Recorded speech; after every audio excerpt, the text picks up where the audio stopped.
Hi everyone, it's the Assyrian priestess with you. I hope this finds you well.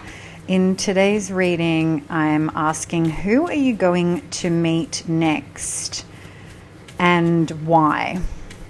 Who are you going to meet next?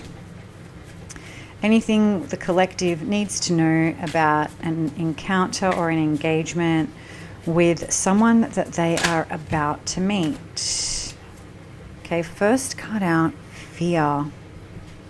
This card is about conquering fear.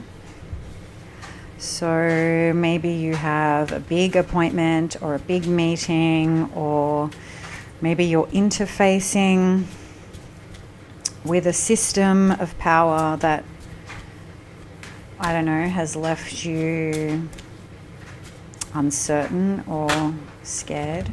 Ooh. Okay, the truth comes out. Or you've met a partner. Or maybe this is a reconciliation with your current partner, because we have Merlin, Truth, and Sacred Union. Is that card too raunchy for YouTube? Maybe. It's a really beautiful card though. I'm going to try. Hopefully they don't ban it.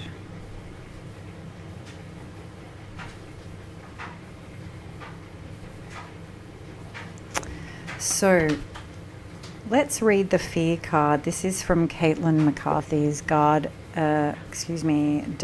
Goddess Oracle. And the goddess here is Rungda. Let me know if you know her, if you honor her, if she's from your tradition. She is a Balinese demon goddess of fertility, menopause, and death. How amazing. She is the queen of witches and ghosts. She has sharp teeth and spews fire from her tongue. She possesses virtuous people and makes them behave wickedly. Now the question here is, the reflection is, you need to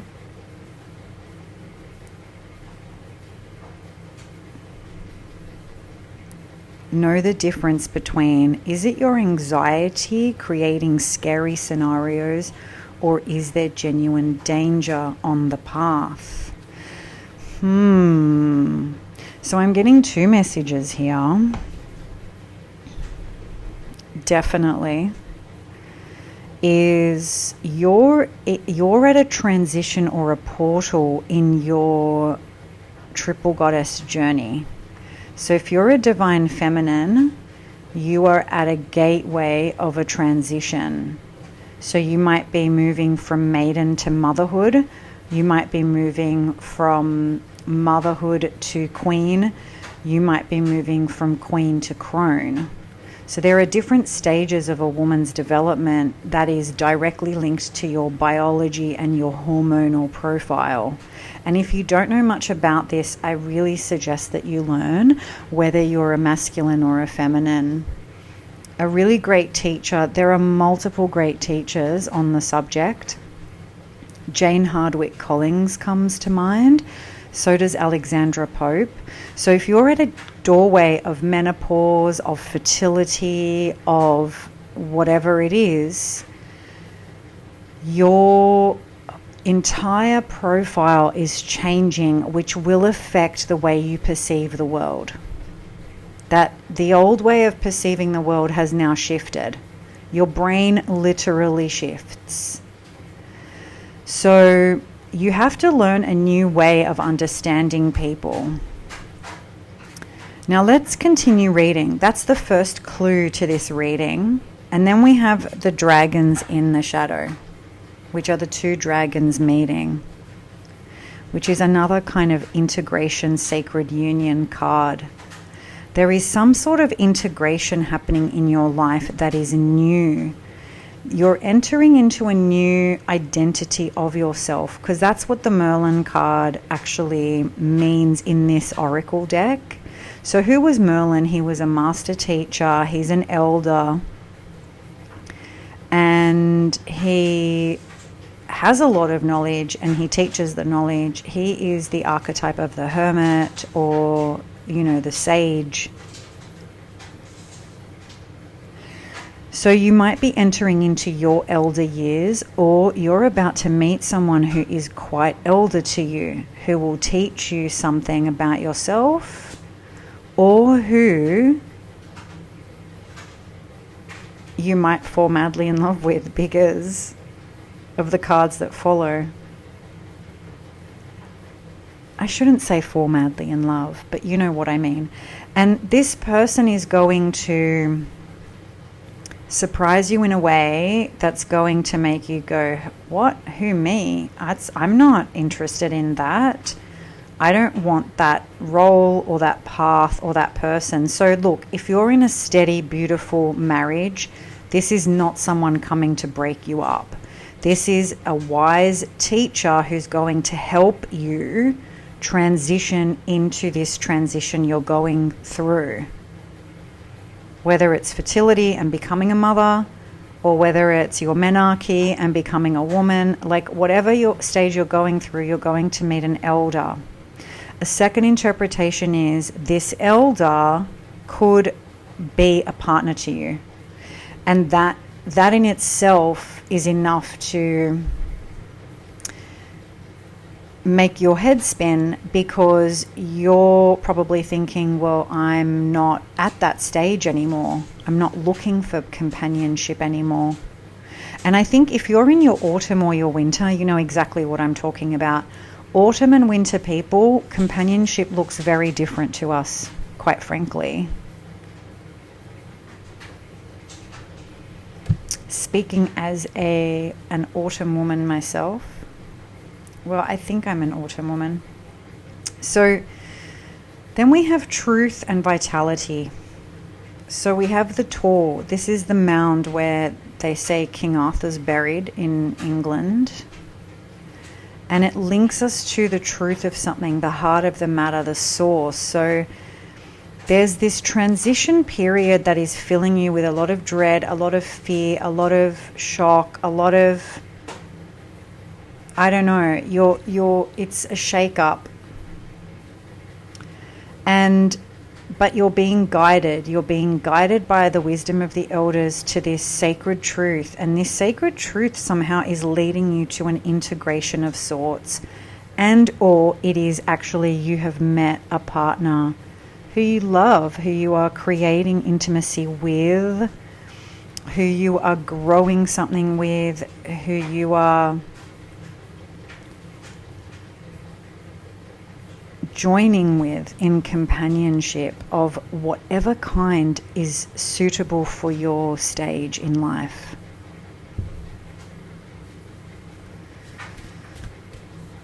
It seems very caring. Anything else we need to know?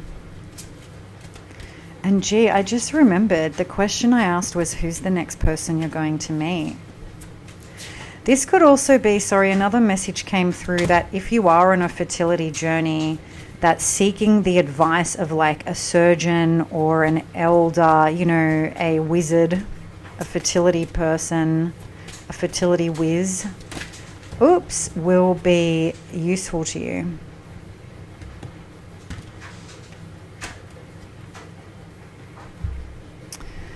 Okay. Next row out we have the Mists of Avalon, the Lady of the Lake, and Chalice Hill.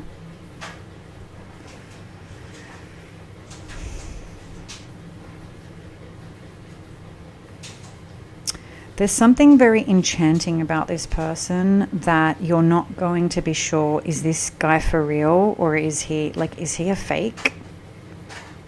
Or is he for real? So if he is a healer or a teacher or that kind of an expert that you've gone for advice, you're not going to trust him straight away. And if he's a suitor, the same. There's a shroud around him. And I don't know if that's something he does, is like enchant people or stay mysterious, or if there's something untoward about him. You're not going to know, which is why you've got Rangda here. It's going to be an unsettling feeling. Then we have the Lady of the Lake, which is getting into your own power, because you are connected to source and to the truth. So this is the time for you to get very clear and very serious. And look, she's holding Excalibur and giving it to you, which is, you know, the sword of the king. So if you do meet a shadowy figure or someone you just can't work out if their advice is sound or not, or if their words are true or not, know that you have within you the wits and the training and the knowledge to know. So trust yourself in this scenario. The last card is a card of renewal, card of feminine wellness. There's a bit of grief here. There is a bit of that. And I can never tell if the northern moons are waning or waxing, because I'm from the southern hemisphere. Let's do another reading, another row. Because now I just don't have a good vibe about Merlin. Do you? Let me know. What was your first impression and intuition? I swing between rose-colored glasses and complete and utter disdain. Like the two extremes, I have both. I am a Gemini sun though, with a Pisces ascendant. So I'm very mutable.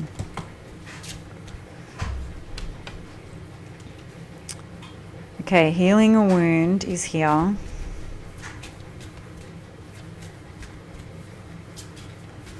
This is the holy thorn. It's a hawthorn tree.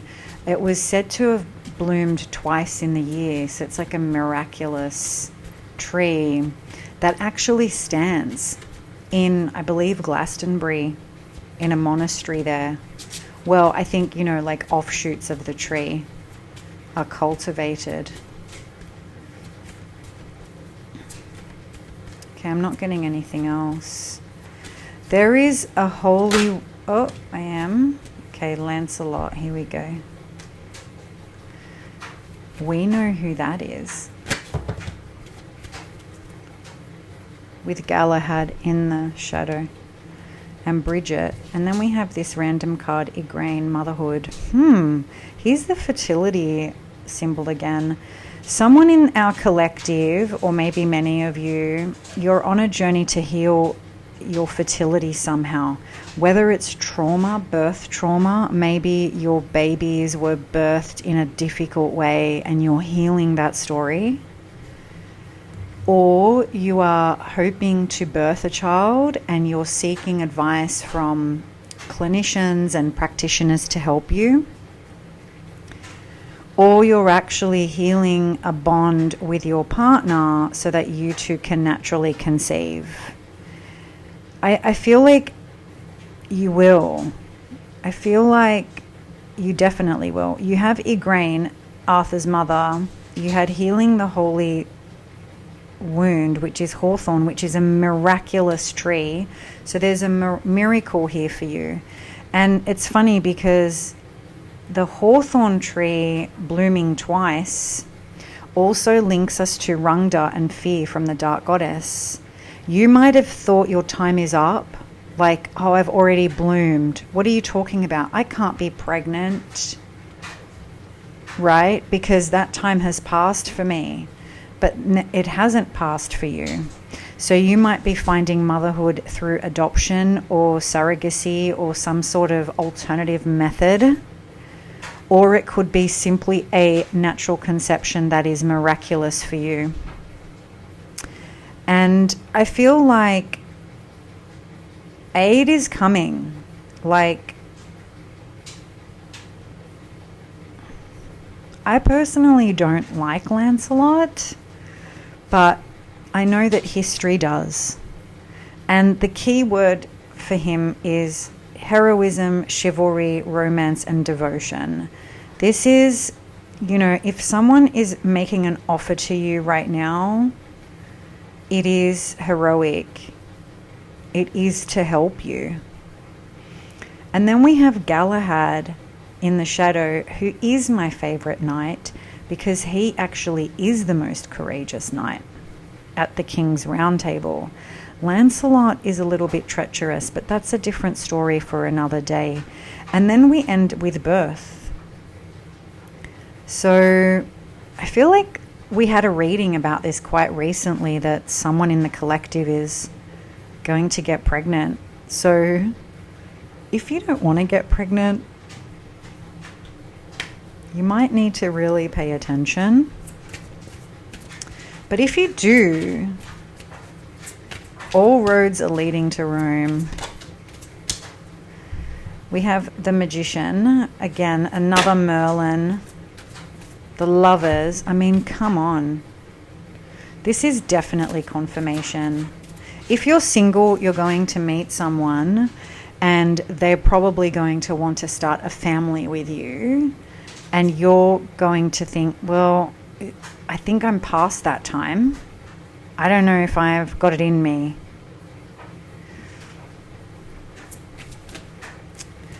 And or they're just going to love you. Oh my gosh, Ace of Discs. I'm leaving it here, folks. If you know anything about anything, you can see clearly. I mean, is there another interpretation I've missed? Let me know in the comments. I know there's many readers following and I adore you. I would appreciate you reaching out. Let me know. It's looking good. I feel like your fears will be put at rest because the character you're meeting seems sound. I hate to say it because there are so many shady people out there. Use your discernment, use your trust in the divine will guide you. You must have a practice that connects you to your truth. That is your inner compass will guide you.